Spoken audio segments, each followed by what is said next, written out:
Merci de votre fidélité à la télévision Gangan et bienvenue dans cette émission Café Débat. Vous le savez, ici, nous donnons la parole à ceux qui veulent la prendre en vue d'impacter l'opinion. Et c'est pour cela que dans ce dernier numéro de la semaine et dans cette première partie d'émission, je reçois deux dames. Et comme vous le constatez, ici à ma droite, Madame Kaba Elise Koivogi, elle est gérante de la structure More and More. Madame Koivogi, Madame Haba, j'allais dire. Oui, Madame Haba. Madame Haba Elise Koivogi, bienvenue sur ce plateau. Merci. Merci de la disponibilité.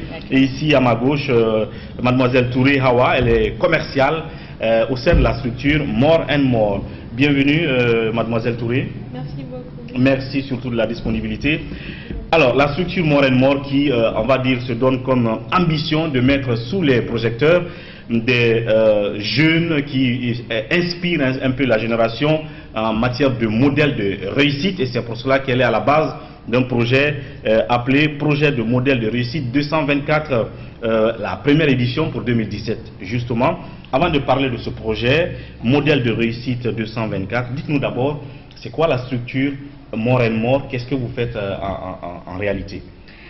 Alors, More and More, c'est une agence de communication institutionnelle et d'événementiel qui innove. Nous avons des concepts 100% innovants qu'on fait tout le long de l'année. On suit des personnalités, des institutions, des entreprises privées en matière de communication. On fait la communication digitale, la communication presse, toutes sortes de recommandations marketing. D'accord. C'est le premier aspect. Le deuxième aspect, nous faisons dans l'événementiel. Et généralement, nous faisons des événements innovants comme les city tours, par exemple, pour les particuliers, qu'on a instauré pour les tout petits. Chaque 2 semaines, on fait le tour, on fait sortir les enfants, bien sûr les parents qui nous donnent la garde. Et les soirs, on les rend. Aussi, nous avons les colonies de vacances que nous organisons. Également, Noël à domicile, le Père Noël à domicile aussi.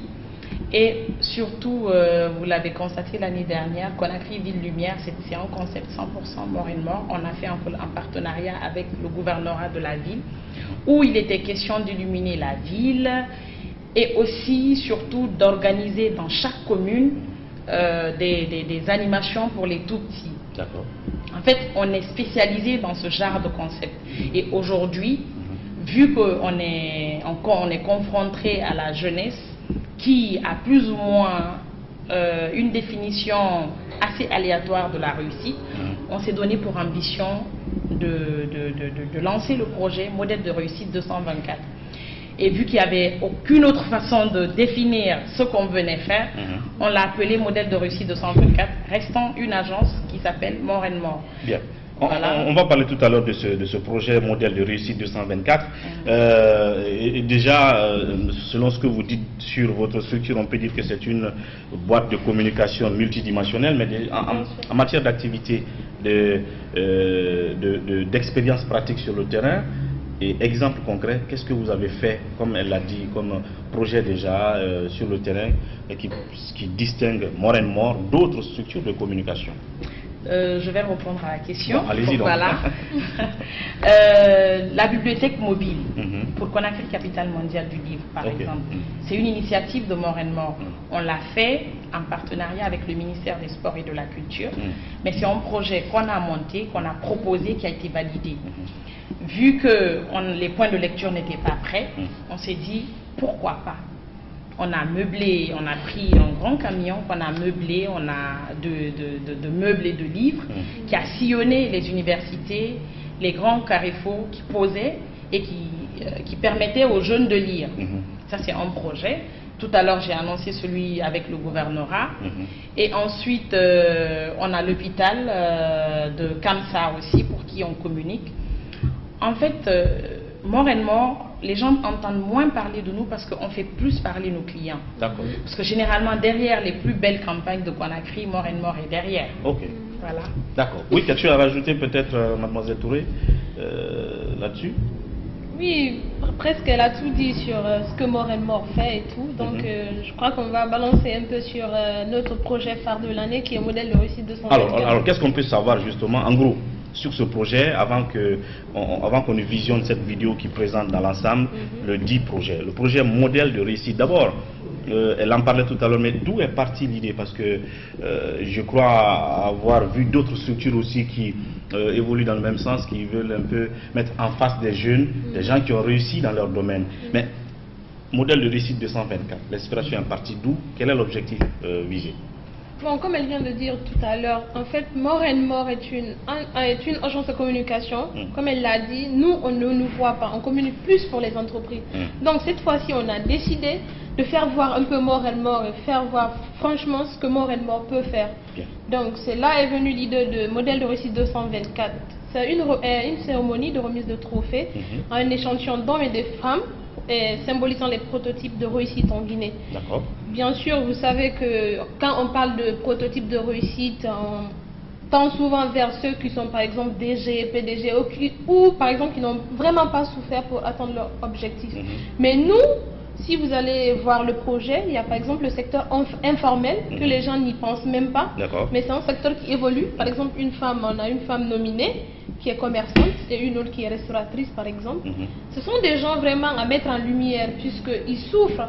Une femme qui va au marché tous les jours, elle a commencé par exemple par 2 pagnes à Madina et maintenant elle se retrouve avec plusieurs magasins. Avec une boutique. Voilà, donc c'est vraiment des gens à remercier et à encourager. Et en plus, l'autre aspect du projet, c'est de vraiment montrer aux jeunes qu'il ne faut pas rester à la maison, il faut prendre ces modèles et essayer vraiment d'aller de l'avant parce qu'on a plusieurs secteurs de nominés.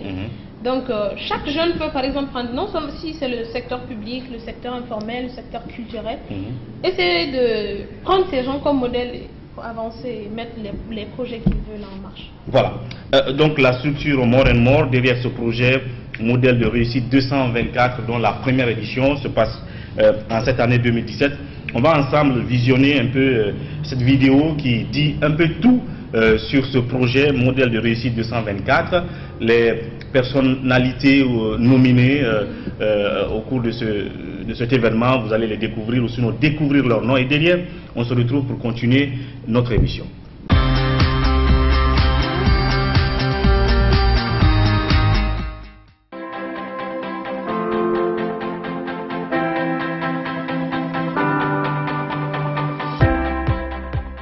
L'agence de communication institutionnelle et événementielle More & More vous présente modèle de réussite 224.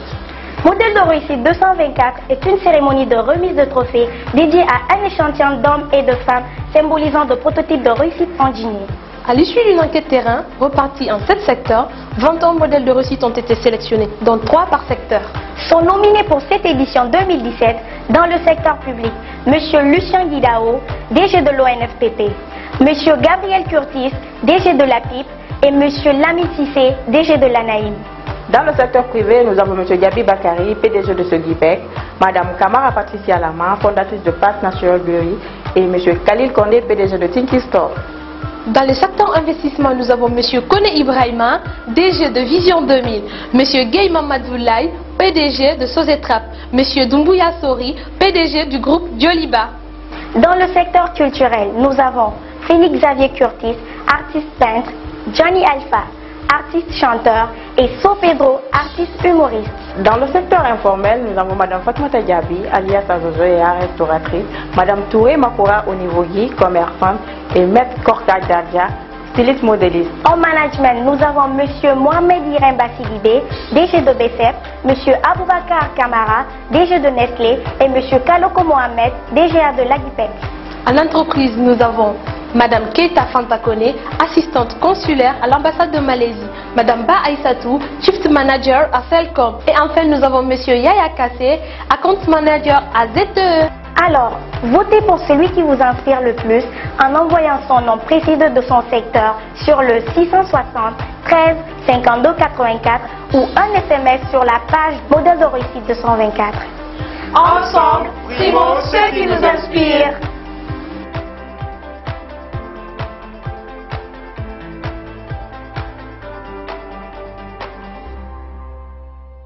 Voilà. Voilà donc le tour sur ce plateau. On a donc visionné cette vidéo. Il y a, comme cela a été dit, plusieurs nominés. Il y a des femmes tout comme des hommes, des jeunes. Il y a des DG, des services d'État, des directions générales, ainsi de suite, l'informel aussi. Alors, parlez-nous un peu, cette fois-ci, des critères qui vous ont amené peut-être à choisir ces gens-là. Les critères dans l'ensemble, c'est le développement personnel de chacun d'eux, la vente de l'image à l'international, par exemple pour le secteur culturel, et aussi la réussite dans le business. Parce que nous avons, lorsqu'on prend le secteur investissement ou le secteur privé, c'est des personnes, c'est des modèles qui se sont lancés dans une activité et puis qui sont là depuis 1, 2, 3 ans à peu près, qui ont résisté à tout ce qui peut se présenter comme obstacle. Donc c'est ça, et ce sont des gens, après enquête, parce qu'il y a les sondages, lorsqu'on a fait la liste, les noms qui revenaient le plus, on a pris les 4 premiers, on a adressé des courriers, on est allé faire un sondage autour de ces personnes pour voir est-ce qu'ils méritent vraiment d'être nominés. Lorsqu'on prend le cas du DG de Nestlé, par exemple, qu'on ne connaissait pas vraiment. Ça, c'est dans le secteur privé? Non, ça, c'est en management. Parce qu'on a pris des managers aussi, ceux qui dirigent bien leur entreprise. Parce qu'en fait, la réussite, elle est transversale. Alors, lorsque je prends le cas du DG de Nestlé, après enquête, on s'est rendu compte que ce monsieur, il a commencé au bas de l'échelle à Nestlé, comme commercial. Et il a gravi les échelons pour devenir ensuite le premier directeur guinéen de Nestlé, depuis que Nestlé existe. Et Nestlé a des performances sous son management. On était tous d'accord que c'est un nominé, que c'est un modèle de réussite, je voulais dire. Lorsqu'on prend le cas de la dame Aïssatou Ba de Celcom, on ne peut pas citer tous les 21, mais je prends un peu dans chaque secteur. Elle a commencé au call center, c'est-à-dire lorsque vous appelez le 111, ceux qui vous font Celcom Guinée Bonjour. Elle a commencé en 2007, là, avec certainement 700, parce qu'on connaît à combien ceux-ci sont payés. Aujourd'hui, elle se retrouve Chief Manager. Ça, c'est un exemple de réussite. Parce que, à Celcom? À Celcom, toujours.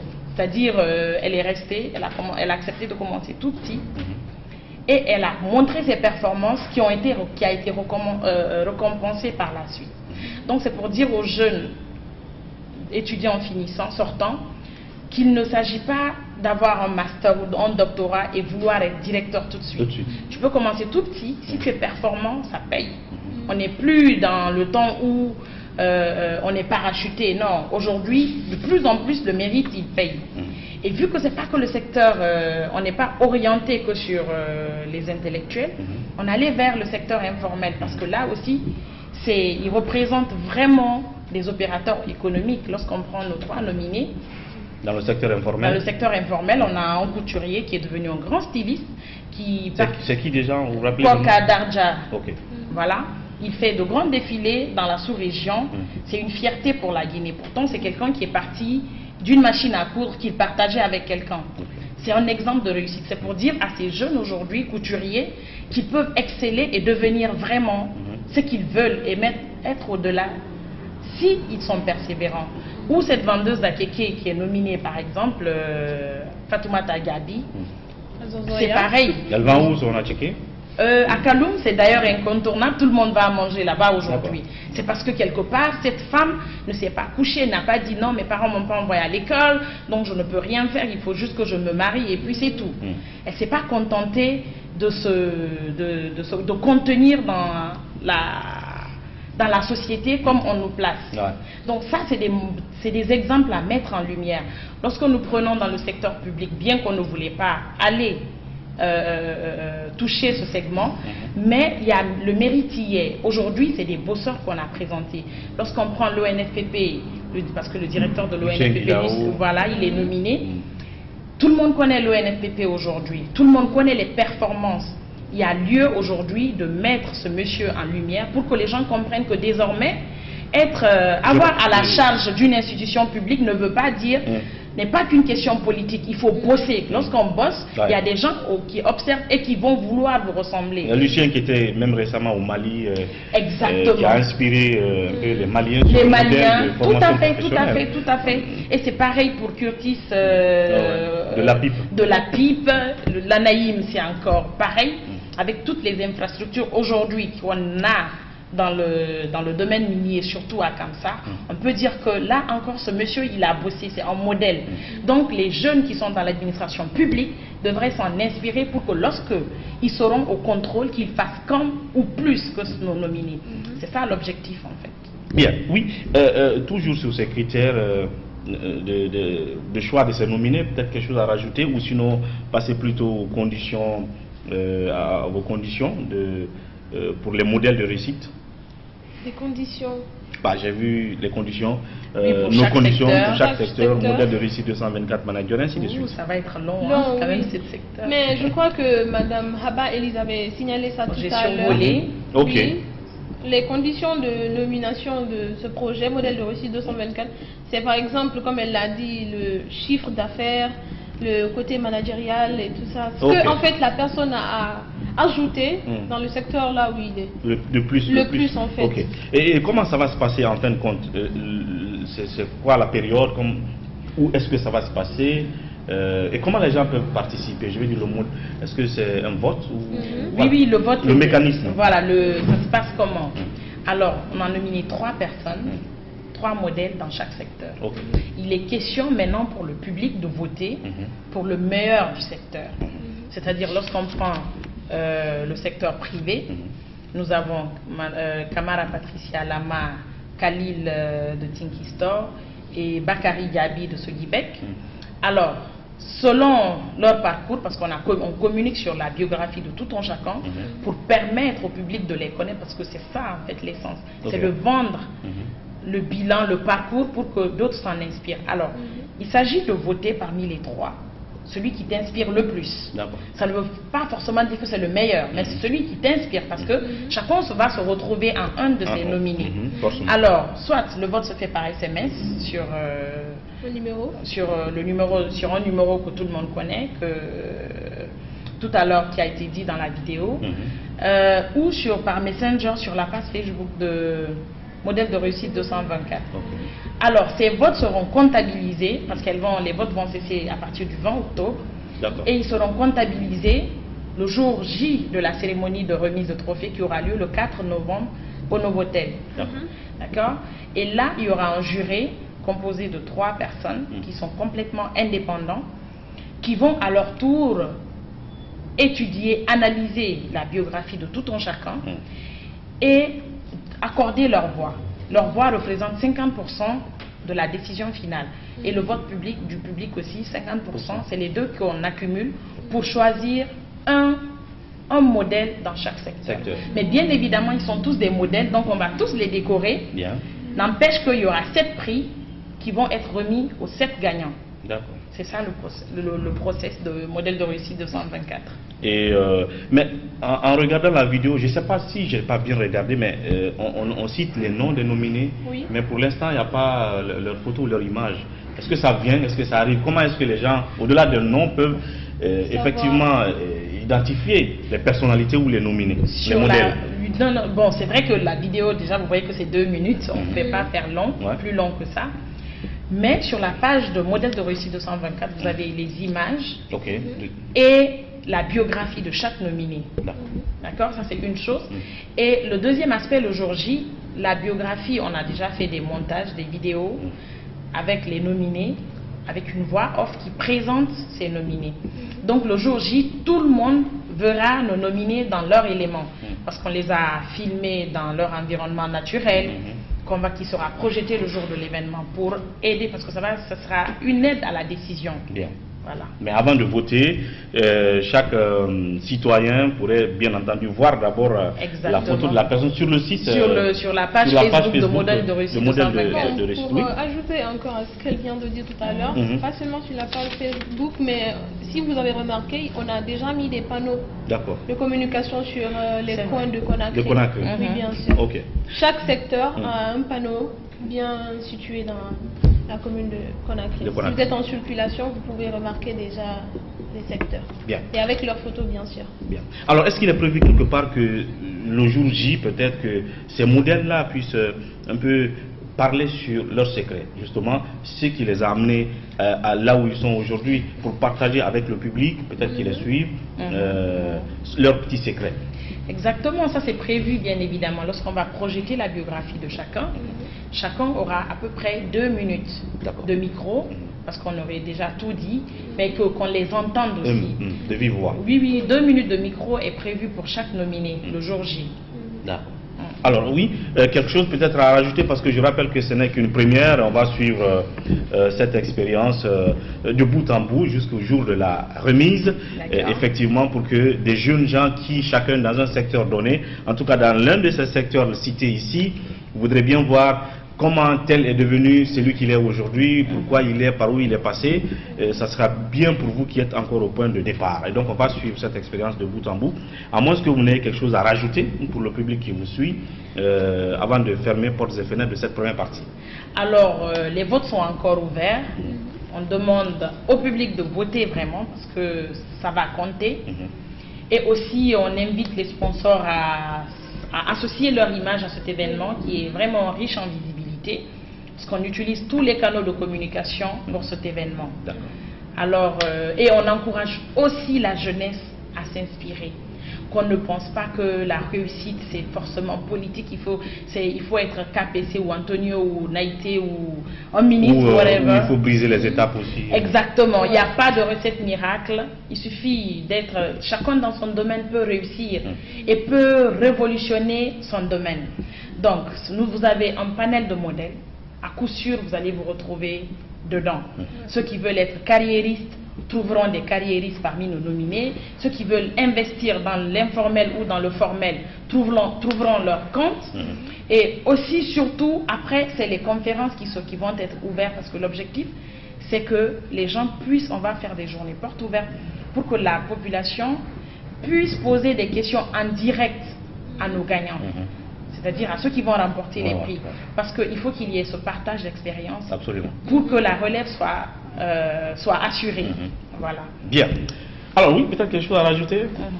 Bon, elle a bien évidemment tout dit. On invite les partenaires à associer leur image à notre événement qui est riche en visibilité. Et aussi donner un conseil à la jeunesse guinéenne de prendre ces gens comme modèle. Ne pas seulement s'asseoir à la maison, dire que j'ai mon master ou la licence, je vais directement être PDG dans une entreprise. Ça ne le fait pas, il faut d'abord mériter et essayer de grimper les échelons. Voilà, il faut faire son expérience. Bien. En tout cas, merci Madame Haba, Élise Kouivou qui d'être passée. On se retrouvera très bientôt. Merci d'être passée. Merci. À très bientôt. Merci Gangan. À vous, merci d'être passé. Merci à Gangan. Voilà. Et puis à tout de suite dans la deuxième partie de cette émission. Là, on va parler d'économie, on va parler d'Alpha Condé, on va parler politique bien entendu. Ça, c'est un autre monde. À tout de suite après la pause thé.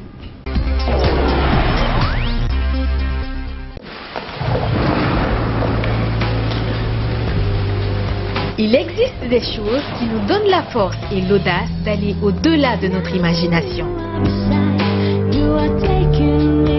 Le thé Akbar. Le thé Akbar est fabriqué en utilisant uniquement les feuilles soigneusement sélectionnées en provenance de Ceylon. La qualité du thé Akbar a été évaluée selon les normes les plus strictes par des experts en dégustation qui se sont appuyés sur près d'un siècle d'expertise dans ce domaine.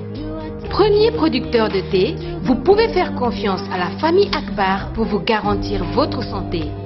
Seule la meilleure tasse de thé peut vous procurer de la fraîcheur. Thé Akbar, le leader mondial. De nouveau dans la production des œufs en Guinée. Après 2 ans d'expérimentation, Diaty Condé et son équipe vous présentent des œufs blancs, naturels avec moins de cholestérol et très doux.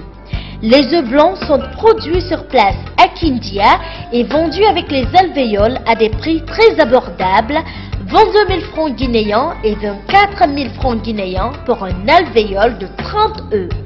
Procurez-vous des œufs blancs de chez Djatikondé aux 4 coins de la Guinée. Contact Kankan Korosa 669 00 59 85 ou le 621 18 90 62.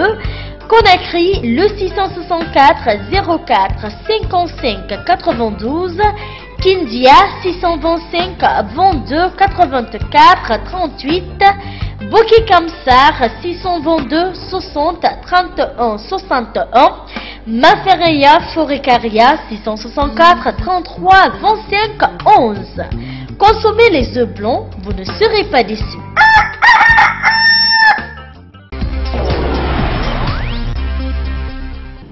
Merci donc de nous trouver dans cette deuxième partie de Café Débat comme annoncé, et vous l'avez déjà sur ce plateau à mes côtés, Monsieur Mamadi Sitan Keita, économiste consultant international, spécialiste en développement économique et social. Monsieur Keita, bienvenue sur ce plateau de Café Débat. Merci Ori. Merci une fois encore de la disponibilité. C'est pratiquement la deuxième fois que je vous reçois sur ce plateau. Malheureusement, entre-temps, Kassouri n'a pas répondu à votre invitation. Il faut le rappeler parce que vous lui avez lancé ce défi de venir faire face à vous pour parler d'économie. Oui. Alors, je vous reçois aujourd'hui encore pour parler pour réagir notamment à cette affaire de 20 milliards de francs guinéens obtenus de la Chine. C'est pourquoi le président et sa gouvernance se tapent la poitrine aujourd'hui d'avoir réussi un gros coup. Et vous pensez tout simplement que cette affaire de 20 milliards est tout simplement du bradage. Comment vous expliquez ce concept de bradage? Encore une fois, merci Uri. En réalité, l'on ne devrait pas être là à parler négativement du déblocage d'un accord portant sur 20 milliards de dollars quand on connaît la taille de notre économie. Mais si l'on en est là aujourd'hui, c'est parce que, comme ma grand-mère disait souvent, que quand quelque chose est trop beau pour être vrai, c'est qu'en général, c'est peut-être pas vrai. Ah bon. Donc toute la controverse que l'annonce de cet accord a provoqué n'a été créée et entretenue que par des déclarations incohérentes et contradictoires émanant des pouvoirs publics. Vous vous rappelez, au début, on parlait de ressources minières contre infrastructures. Cela voulait dire clairement que c'était du troc. Pourtant, ils ont dit que ce n'est nullement du troc, ça ne s'appelle pas du troc. Voilà. J'ai même écouté un autre économiste, pas des moindres là-dessus, malgré qu'il est opposant au régime Alpha Condé. Il s'agit du Dr Ousmane Kaba. Il disait que même s'il a des choses à reprocher, peut-être quelque part à certains endroits, mais ce n'est pas en termes clairs du troc.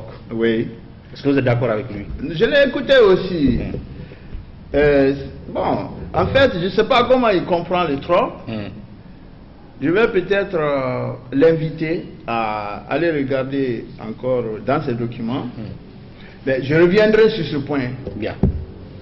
Donc dans un premier temps, c'était du troc. C'est du troc, et ça demeure du troc. Quand il y a eu beaucoup de bruit autour de cette question, de cette problématique du troc, parce qu'à l'époque, on disait ressources minières contre infrastructure, ils ont pris soin de remplacer infrastructure par prêt. Donc désormais, ils ont parlé des ressources minières contre prêt, comme si le prêt signifiait nécessairement une transaction en numéraire. Le prêt veut simplement dire que le paiement n'est pas au comptant. Et le paiement peut toujours prendre la forme d'un bien ou du numéraire. Donc le fait d'avoir mis prêt n'a pas résolu le problème encore. En tout cas, n'a pas maquillé la vérité, si vous voulez dire. Ça a simplement maquillé la vérité, mais ça n'a pas réussi à enrayer le fait que ce n'est pas du troc. Vous savez, le prêt a une connotation d'argent. Alors que le prêt veut simplement dire que le règlement se fera après. Même si le règlement se fait en nature, dès lors que ce n'est pas au comptant, on peut toujours parler de prêt. Bien. Maintenant, j'ai suivi, comme tu le disais, M. Ousmane Kaba. Effectivement, hier soir encore, je suivais le président de la République qui disait que ce n'est pas du troc. Bon, je peux comprendre que le président l'a dit, mais quand j'entends cela d'un économiste aussi reconnu, éminent que Dr Ousmane Kaba, cela me déçoit un peu. Bien. Les arguments qu'il a développés, parce qu'en réalité, le troc a deux caractéristiques principales qui le différencient d'une transaction assortie de numéraires. La première caractéristique, c'est que le troc ne peut pas adresser la question de non-simultanéité des besoins entre les parties au contrat. Et la deuxième caractéristique, c'est qu'il est difficile dans le troc de déterminer l'équivalence entre les biens qui s'échangent les uns contre les autres. Il a bien dit ça, très bien. Maintenant, on va essayer d'appliquer ces deux considérations au cas Chine-Guinée.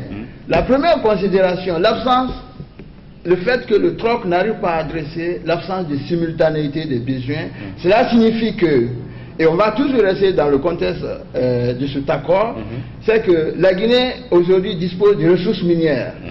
La Chine a des capacités de mettre en place des infrastructures.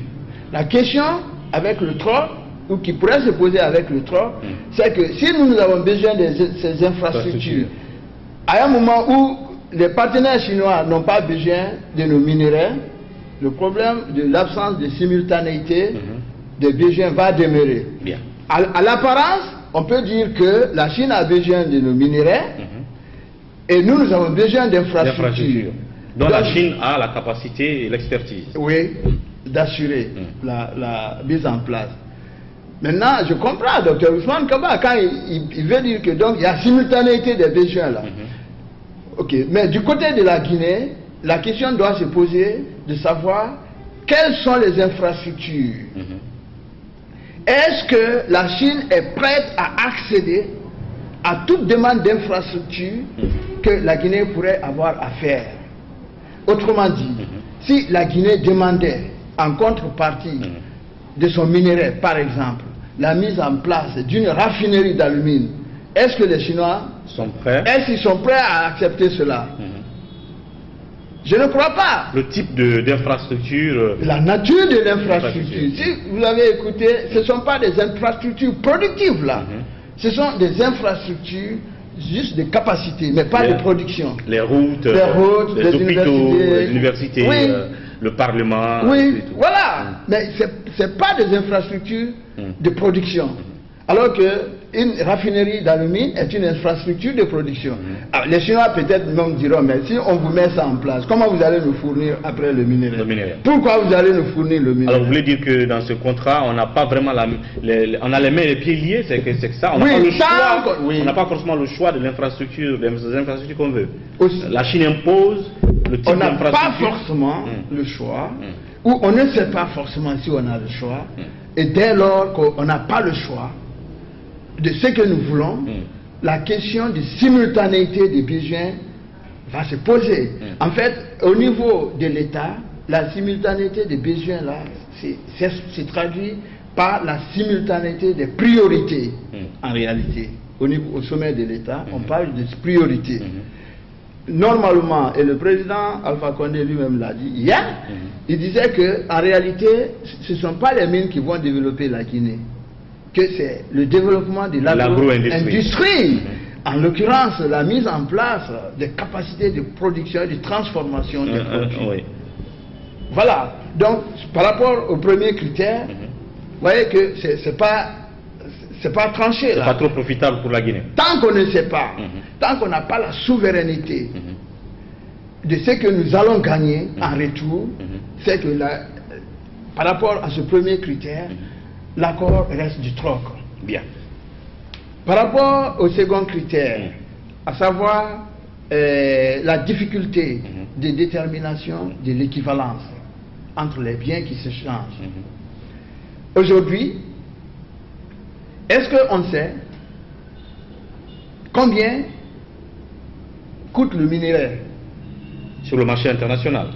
Non, combien va coûter notre minerai? À combien nous allons gagner le vendre à la Chine? Oui, sur chaque tonne. Moi je sais. Donc sur ce côté-là, c'est réglé. Parce que on reviendra sur ça. Le ministre des Mines l'a dit. Et c'est à combien on pourrait les vendre? Le ministre des Mines, pendant la dernière conférence de presse, avait dit que le remboursement des 20 milliards de dollars va coûter entre 5 et 6 milliards de tonnes de minerais.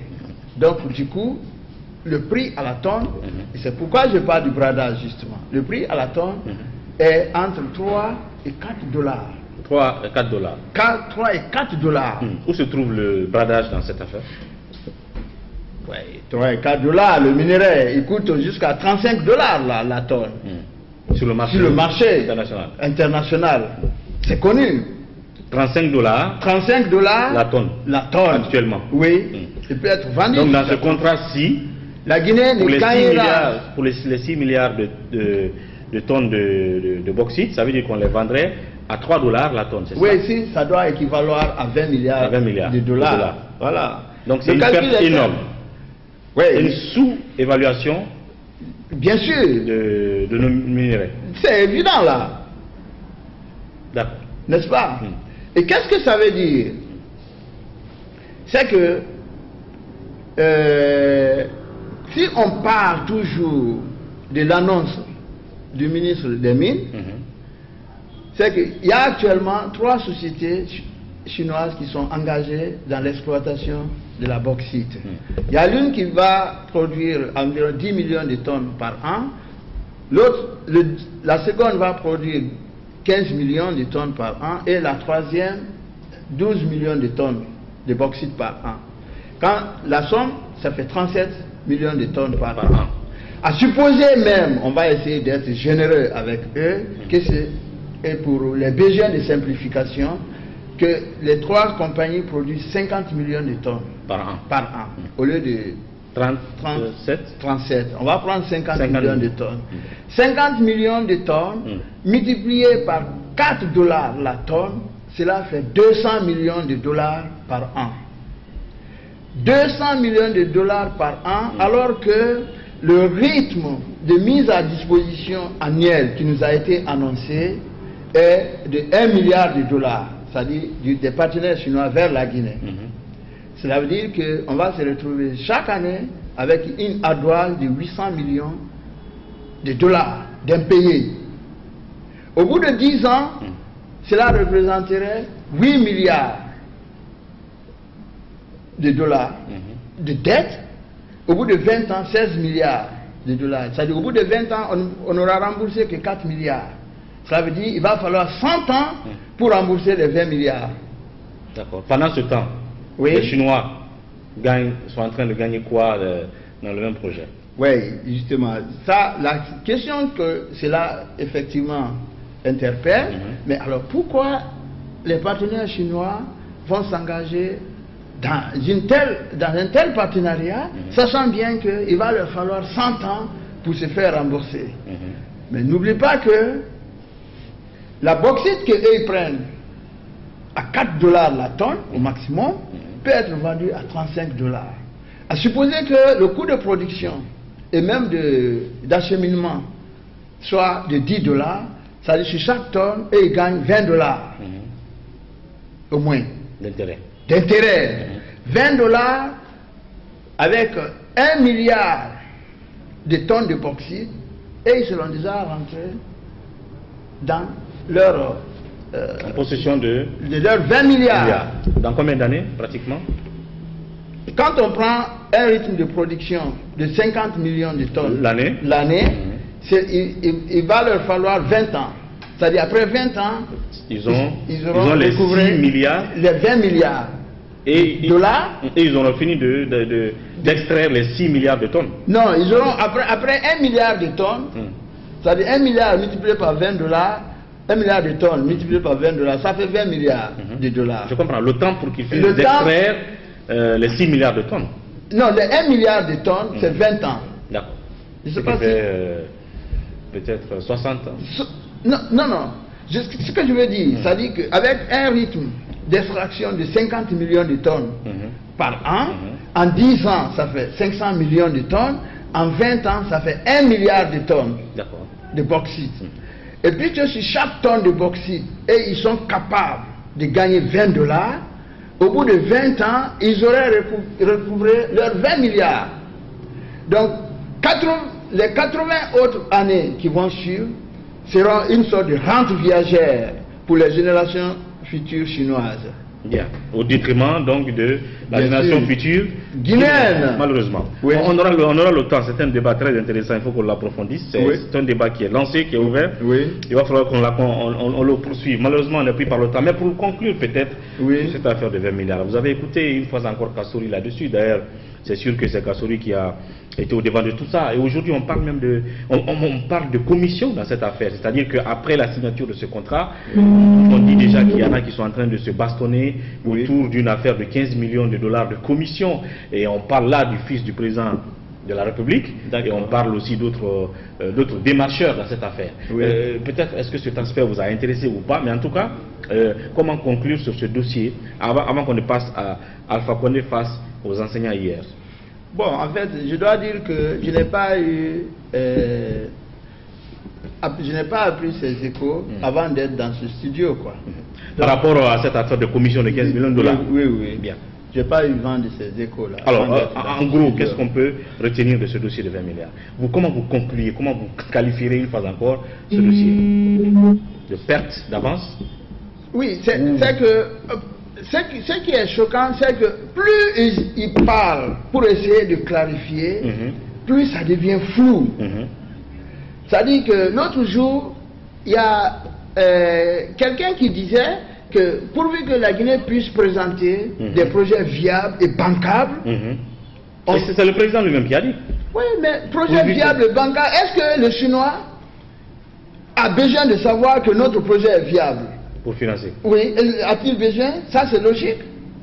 Il n'a pas besoin parce qu'on le paye, non? En contrepartie de notre minerai. De notre minerai. Si au moins c'était une banque... Si c'était une banque, c'est la banque qui va dire comment tu vas me rembourser. Mais le partenaire chinois n'a pas à nous faire exigence de la viabilité des projets. Ce sont nos projets. Alors, s'il y a des conditions de ce genre, cela veut dire encore que c'est du troc, non? Parce que si c'est le cash, on ne rentre pas dans ces complications. Tu prends mon minerai, tu me donnes mon cash. Si ce n'est pas du cash et ça ressemble au troc, c'est que c'est du troc. C'est clair. Donc c'est du bradage pour terminer. Oui, c'est du bradage. Maintenant, ce que je veux dire, c'est que moi je pense que toute la propagande autour des 20 milliards était destinée à montrer que le président Alpha Condé a réalisé, a assouvi son désir d'accomplissement dans la pyramide de Maslow. C'est au sommet de la pyramide, il y a le besoin de réalisation ou d'accomplissement personnel. Le besoin d'avoir réalisé quelque chose pendant son temps sur cette terre. Si vraiment il veut assouvir ce besoin, qu'il cesse de parler de ce programme de 20 milliards de dollars. Il n'a qu'à chercher ailleurs. Oui. Et puis, on va terminer. On a pratiquement 2-3 minutes. Et vous comptez tellement vous prononcer aussi sur Alpha Condé qui était sur scène hier, une fois encore, à l'occasion de la célébration de la Journée internationale des enseignants. Il était face donc à un public d'enseignants, acquis à sa cause. Et il y a certains passages de son discours qui vous paraissent un peu incohérent. Oui. Lesquels? Bon, je vais prendre le premier point. Quand il dit, et il n'arrête pas de dire, que quand il a été élu en 2010, et après s'être imprégné de la situation réelle de la Guinée auprès du Fonds monétaire international, il a regretté pourquoi tout ce temps d'ailleurs il s'était battu pour être à la magistrature suprême. Pour être président de la Guinée. Président de la Guinée. Alors, ça c'est bien, il pouvait avoir regretté à ce niveau et on pouvait dire ok, le coup était déjà parti. Alors pourquoi 5 ans après il a cherché à se représenter pour un deuxième mandat? Pour un deuxième mandat. Et aujourd'hui on en est à se demander si il n'a pas l'intention de se présenter pour un troisième mandat, parce que sa réaction à la question a été de dire que c'est le peuple qui décidera. N'est-ce pas? La décision du peuple se trouve consignée déjà dans la Constitution. Il n'a qu'à lire ça, il va savoir la décision du peuple là-bas. Donc première incohérence. Il n'a pas, on ne peut pas dire qu'il a regretté. Bien. Deuxièmement, depuis un certain temps, il dit que la Guinée, à l'horizon 2040, sera comme le Singapour. Ouais. Singapour. Vous pensez que c'est... Singapour, c'est la cité, en fait, la cité selon Wall Street, la cité de Platon, ou je sais pas.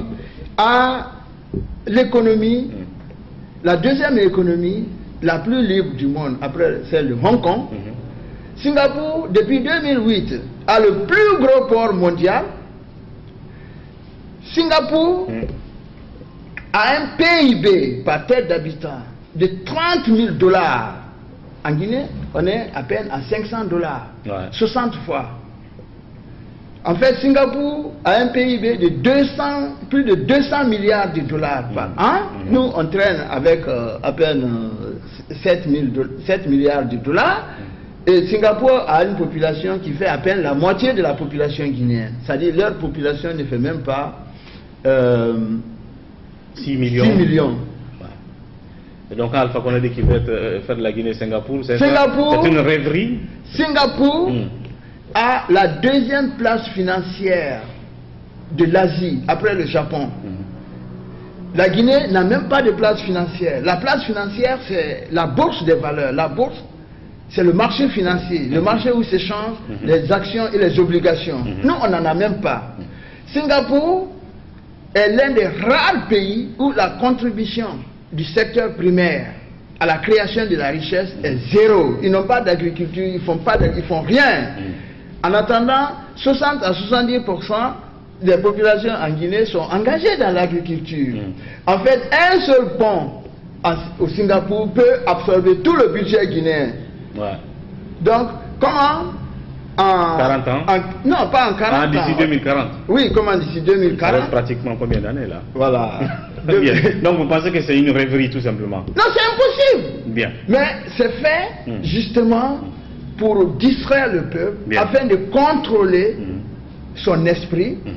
Parce que le contrôle de l'esprit là est important. Tant que le peuple espère, il va se calmer. Bien. Alors, donc, on va continuer une fois encore cet autre débat sur le discours d'Alpha Condé. Merci, monsieur Keita, d'être passé, surtout sur cette question des 20 milliards. À très bientôt. Merci, à très bientôt. Voilà, donc c'était tout, et c'était un plaisir pour moi de vous avoir servi au cours de cette semaine. Merci à tous de votre fidélité. À lundi pour un autre numéro de Café Débat. D'ici là, prenez soin de vous et au revoir.